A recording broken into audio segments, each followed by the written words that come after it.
I want to talk about the quarterback room because obviously there's a lot of talk about it.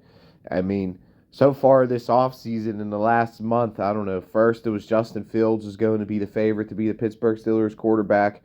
Then it was Russell Wilson to be the Pittsburgh Steelers quarterback. And to me, honestly, putting money on it, I'd probably put money on Kenny Pickett being the starting quarterback for the Pittsburgh Steelers or Mason Rudolph.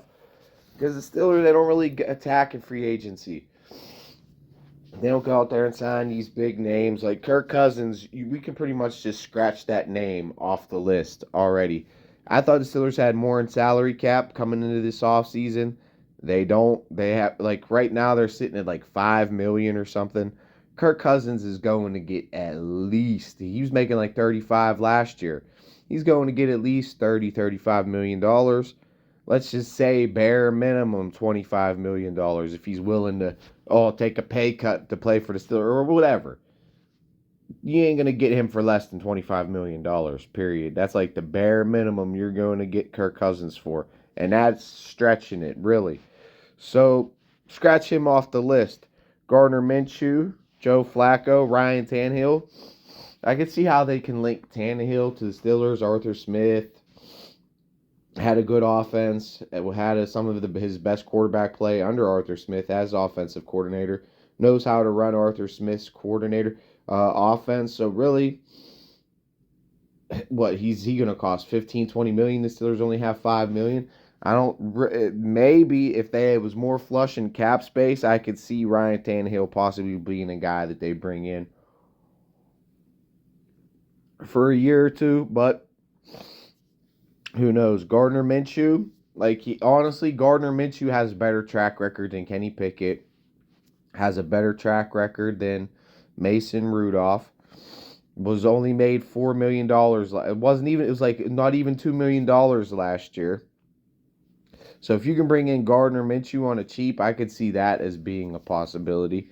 Joe Flacco made like almost $5 million last year, and honestly, if the Steelers can get Joe Flacco in this room for like 7, 8 million, fuck Mason Rudolph. Bring in Joe Flacco, have him with Kenny in the room. Then Kenny gets to play and compete against a Super Bowl champion in Joe Flacco, a guy that's been around the league. Bring him in here and say, hey, Joe, we're going to let you compete for a starting job, and we want you to be a mentor to Kenny Pickett. Honestly, I would see this, to me, as it stands now and the way this salary cap room's looking, they're making all this speculation we're going to get Russell Wilson. Steelers aren't going to get Russell Wilson. Chad Ochocinco came out and said they're going to get Russell Wilson. That's not going to happen. Even if the Broncos are picking up his salary, part of it, the Steelers are still going to have to take on years of Russell Wilson, and I don't think they want that. I don't think they want another Big Ben, a guy on the tail end of his career. They don't want that. They want Kenny to at least have a chance to compete for the starting job. Now, I really don't believe Jerry Dulac, a great Steelers insider, even came out and said he doesn't believe the Steelers are going to move on with Kenny Pickett. They believe Kenny Pickett deserves a third year and a third shot with a new OC, a little bit better offensive line. And, hopefully this young talent all around him gets better and he gets better and they all grow and mold together because Kenny's still on a cheap rookie contract. He's a guy we drafted. We invested a first-round pick for him. So are they really going to go out there and spend all this big money? Kirk Cousins, definitely no. Russell Wilson, no. I don't see them trading for Justin Fields. Like a first-round pick, definitely not. I mean, if you can get Justin Fields for a second-round pick, I guess you got to do it if you can get him for a second-round pick. Are they really going to give him up for a second-round pick? I don't know. What is he worth? I don't know. But to me, honestly, there's even like Jacoby Brissett's out there. Just one of these journeyman guys that really probably have a lot more starts under their belt than Mason Rudolph. I don't really see Mason Rudolph coming. The way this offseason's going, I really don't see Mason Rudolph coming back. And if he does, how much does he really want? He says he wants a fresh start. Like,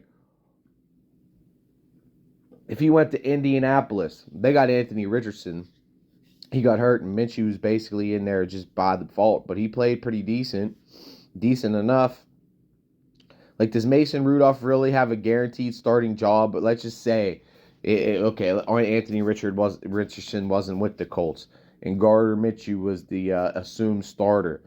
Is Mason Rudolph guaranteed to be an assumed starter over Gardner Minshew? Is Mason Rudolph guaranteed to be an assumed starter over Joe Flacco, who's won a Super Bowl, who played great with Cleveland? And honestly, I think is an AFC North quarterback. He won a Super Bowl with Baltimore. Baltimore, even with Joe Flacco, they were built to run the ball and play defense. And then after they won that Super Bowl, they tried to start opening it up a little bit more. Gave Joe Flacco all that money, and they tried to be more of a spread offense. Didn't work out too well after Joe Flacco got his money. And then Lamar came in and won his job. Now Lamar's doing what he's doing, but he still can't get a Super Bowl done. So how funny would that be if the Steelers bring in Joe Flacco, who's got a big arm, can stretch the field? That's exactly what we don't need Justin Fields. Justin Fields has never even thrown for 3,000 yards in his career. Everybody wants Justin Fields. Give me Joe Flacco, a guy that's going to force defenses to take 8 men out of the box, a guy that can get the ball deep to George Pickens, a guy that can get the ball deep to Pat Freiermuth, a guy that can get the ball deep to Calvin Austin, a guy that can get the ball out to Deontay Johnson. The only bad thing with Flacco is he is a little bit turnover prone, and he likes to fling it around there. But so is Justin Fields. Justin Fields has like 38, 39 fumbles. Barely has even thrown for 3,000 yards. The Steelers need a quarterback. So to me, honestly, like Joe Flacco on a $6-7 million deal to help be a mentor to Kenny Pickett, to push him and be a little bit of a competition to Kenny Pickett and be a backup to Kenny Pickett. Honestly, I think Joe Flacco might make the most sense. Dollars and cents, because Tannehill's going to cost a little. Tannehill to me makes the most sense. Arthur Smith connection. Tannehill playing the best football of his career under Arthur Smith. Knows the offense, but I just don't see the Steelers have the salary cap to do it. And I see him wanting to a $2 or $3 million deal, and I see him wanting to be an assumed starter. And Pittsburgh doesn't want an assumed starter. Joe Flacco, you're telling him you might not start, bro. Let's be honest. We need just somebody to be a backup, somebody to be a mentor, somebody to just come into the room, be a good face, be a good professional. Not that Mason is that, but Joe Flacco, I don't know, man. Give me a Super Bowl winner over Mason Rudolph. I'm sorry. And he just played with Cleveland, so he knows their playbook a little bit, so we can pick his brain too about what Cleveland's doing over there. So Joe Flacco might make the most sense to me to bring in to this quarterback room, and then maybe draft another quarterback in the third, maybe fourth round too, to be a project type of quarterback. What if like Bo Nix falls to the third round? What if like a J.J. McCarthy falls to the third round? What if a Michael Penix falls to like the third round? You never know. There's a lot of quarterbacks, and to me, none of them really stand out to me as a guaranteed first round franchise quarterback. Really, none of these guys, except maybe that Daniels. I don't know much about him, but I guess he threw 50 touchdowns. He won a Heisman, so I mean, if anybody is a guaranteed franchise quarterback, it would be that guy. Penix led the NCAA in passing yards this season. Is he really a franchise quarterback? He's 6'3". He's kind of small. To me, like if I look at a franchise quarterback, I'm looking at somebody that's like 6'4", 250, like a Justin Herbert frame, a Trevor Lawrence frame, a Peyton Manning frame, a Ben Roethlisberger frame. One of those type of frames is a franchise quarterback to me. But I don't know. I think Joe Flacco. We could see Joe Flacco back in the AFC North. Like I said, he's an AFC North type of quarterback, and we're an AFC North type of team. We're built on defense, running the ball. Joe can come off that play action, deep pass. He's used to playing under center.